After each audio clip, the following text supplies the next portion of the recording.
Assalamualaikum warahmatullahi wabarakatuh.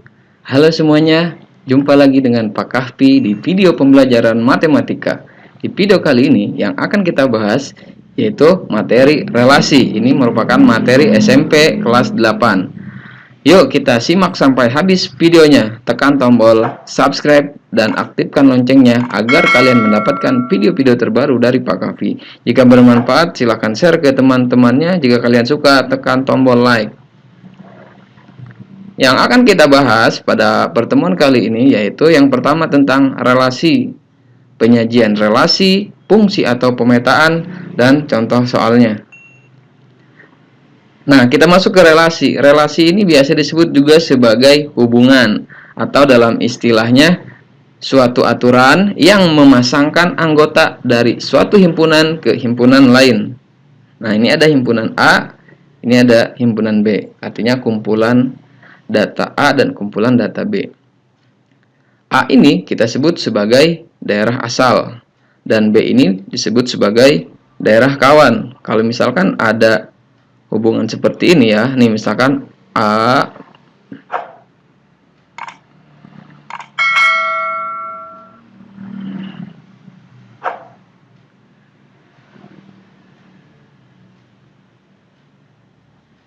Nah, misalkan ada seperti ini, maka A kapital A, B, C, D ini disebut sebagai domain. A kecil, B kecil, C kecil, D kecil, sampai E kecil ini disebut kodomain. Dan ada istilahnya rank. Rank itu adalah daerah hasil atau daerah yang terkena panah. Nah, dalam hal ini ranknya yaitu A, B, C, dan E. Karena D di sini tidak terkena tanda panah. Ini contoh ya, contoh saja. Nah, penyajian relasi itu ada beberapa penyajian. Yang pertama, relasi ini disajikan dalam bentuk diagram panah. Nah, contoh ini adalah contoh dari diagram panah. Yang kedua ada koordinat kartesius. Dan yang ketiga penyajiannya dengan himpunan pasangan berurutan. Nah, biar kita lebih tahu lagi tentang penyajian relasi, simak terus videonya. Kita masuk ke dalam contoh soal. Misalkan ada data ibu kota Tokyo, Jakarta, Bangkok, Seoul, negara Thailand, Korea Selatan, Indonesia, dan Jepang. Tentukan relasi A ke B dalam bentuk diagram panah, koordinat kartesius, dan himpunan pasangan berurutan. Kita mulai dari diagram panah. Nah, ini ada himpunan A itu adalah ibu kota, disebut sebagai domain atau daerah asal, dan ada himpunan B ini disebut kodomain atau daerah kawan. Nah, di diagram panah ini berarti kita harus membuat panah, artinya hubungan antara himpunan A ke himpunan B. Maka kita buat seperti ini. Kita buat dulu himpunannya, urutkan Tokyo, Jakarta, Bangkok, Seoul.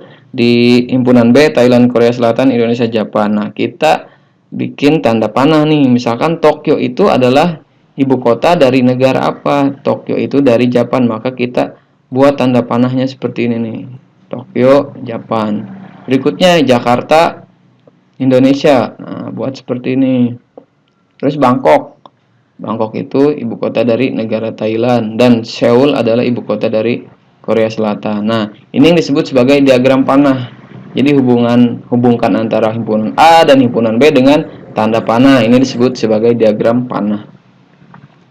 Yang berikutnya kita masuk ke koordinat kartesius.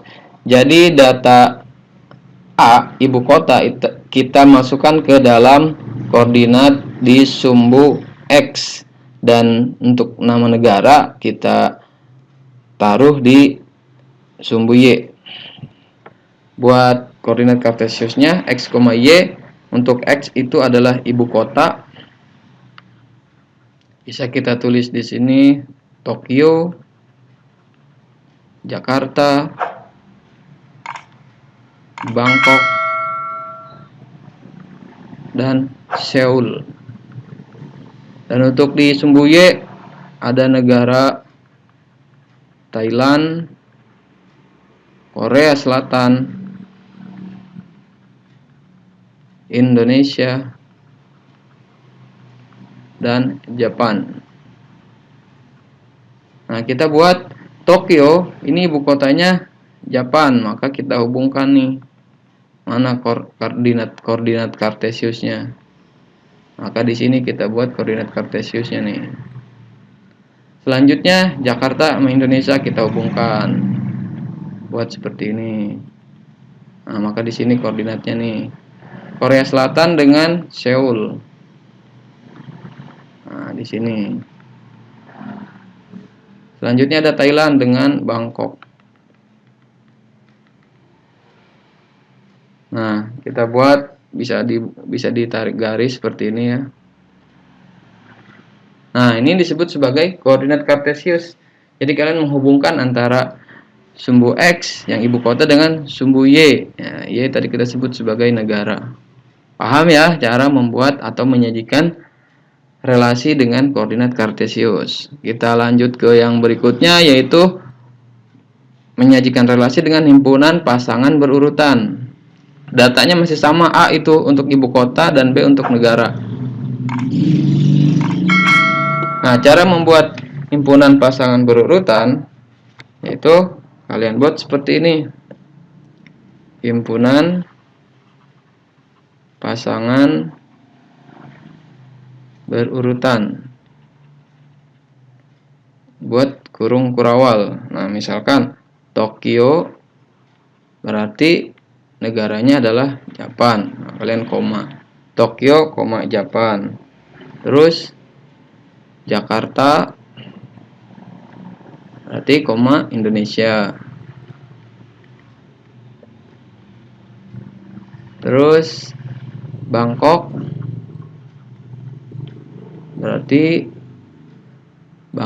berarti Thailand. Dan Seoul berarti negaranya, nah, kalian tulis Korea Selatan. Nah, penyajian ini disebut sebagai penyajian relasi dengan himpunan pasangan berurutan. Gampang ya, cuma membuat himpunan pasangan berurutan seperti ini, dibuat kurung kurawal. Nah, itu dia pembahasan tentang relasi dan penyajian relasi. Berikutnya kita masuk ke dalam istilah fungsi. Nah, fungsi ini nama lainnya adalah pemetaan. Jadi fungsi itu sama dengan pemetaan. Syarat fungsi ini seperti konsep pemilihan umum atau pemilu ya. Misalkan ada himpunan A itu adalah rakyat dan B adalah pasangan calon. Nah, kita lihat misalkan himpunan A itu digambarkan sebagai 1, 2, 3, 4, 5 dan B itu adalah himpunan B itu ABC. Dalam fungsi atau pemetaan, anggota domain atau A ini wajib memilih kodomain atau anggota kawan himpunan B, dan anggota domain tidak boleh memilih 2 kali. Nah, contohnya adalah A ini kan tadi kita sebut sebagai rakyat dan B ini adalah paslon atau pasangan calon. Dalam fungsi pemetaan, si A ini atau rakyat ini tidak boleh memilih 2 kali. Jadi dia cuma boleh memilih sekali. Misalkan nomor 1 memilih paslon A, nomor 2 memilih paslon B, nomor 3 memilih paslon C, nomor 4 memilih paslon A, nomor 5 memilih paslon C. Jadi si himpunan A yang kita sebut sebagai domain ini A itu sebagai domain atau daerah asal, ini hanya boleh memilih sekali, tidak boleh 2 kali. Ya, ini disebut sebagai fungsi atau pemetaan. Nah, untuk soal atau ya demikianlah pembahasan tentang relasi dan fungsi. Kita bisa menyimpulkan pertemuan hari ini kita membahas relasi yaitu suatu hubungan ya. Kalau penyajian relasi tadi ada 3, ada diagram panah, ada koordinat kartesius, dan ada himpunan pasangan berurutan. Dan fungsi pemetaan tadi syaratnya adalah domain atau daerah asal ini hanya boleh memilih sekali dan tidak boleh memilih 2 kali. Semoga pertemuan kali ini bisa bermanfaat, semoga kalian bisa memahami. Salam belajar dari rumah dan tetap semangat. Sampai jumpa di video berikutnya. Jangan lupa share ke teman-temannya. Wassalamualaikum warahmatullahi wabarakatuh.